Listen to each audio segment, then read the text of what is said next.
Graça e paz, irmãos e irmãs. Estamos aqui para mais uma semana. A expectativa é de que essa semana seja uma semana maravilhosa para você, tá bom? Você tenha a bênção, a paz, o cuidado do Senhor. Sua vida devocional, para o seu tempo devocional, nós estamos falando sobre a vida de oração de um discípulo, porque estamos falando sobre aquilo que é fundamental, básico, né? Aquilo que precisa fazer parte da caminhada de um discípulo. E a vida de um discípulo precisa ser marcada por uma vida de oração. Agora a gente precisa entender um pouco mais o que significa essa vida de oração. Porque em Atos 2,42 parece um pouco genérico quando ele diz que todos se dedicavam de coração ao ensino dos apóstolos, à comunhão. Então havia uma dedicação ao ensino, uma dedicação à comunhão, uma dedicação ao partir do pão, né? E também uma dedicação à oração. E aí, quando a gente vai falar sobre oração, a gente tem que abrir esse leque, porque às vezes a gente só conhece um tipo de oração, que é a petição. Parecemos mais pedintes do que qualquer outra coisa. E quem apenas vive pedindo as coisas ainda não conseguiu entender a extensão e os benefícios que tem quando a gente consegue ter uma vida de oração. A oração não pode ser, como o Senhor Jesus mesmo disse, né? Ensinando sobre oração nos evangelhos, ele diz que a gente não pode usar de vãs repetições. Então, aquilo que você pede, né, você deve pedir até que você possa ter de Deus uma resposta. Seja essa resposta sim, seja essa resposta não, seja essa resposta ainda não, ou espere.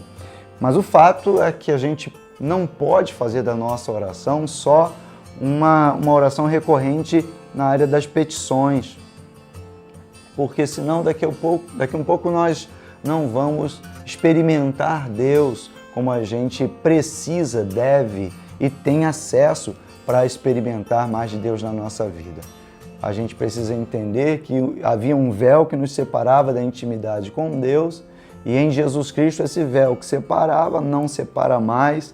A gente não precisa de alguém para orar pela gente, a gente não precisa de um intermediário, a gente pode falar direto com Deus. A Bíblia até fala que quando a gente fala em línguas, a gente ora de fato, que a gente fala em mistério e fala então direto com Deus, de forma que só Ele entenda. Ou seja, existe um leque de possibilidades de ensino acerca da oração. Meu intuito aqui não é esvaziar, não é falar de tudo, nem dissecar sobre tudo na vida da oração, mas o lugar da oração na vida de um discípulo de Jesus Cristo. Porque se nós nos dedicarmos só ao ensino, a gente pode se tornar legalistas. A gente pode apenas conhecer a letra.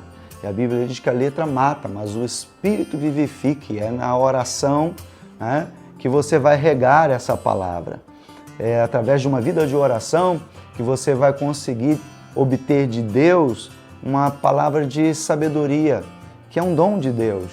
E aqueles que verdadeiramente querem ministrar a palavra, querem ministrar ensino, precisam receber de Deus uma palavra de sabedoria. E isso é fruto de uma vida de oração.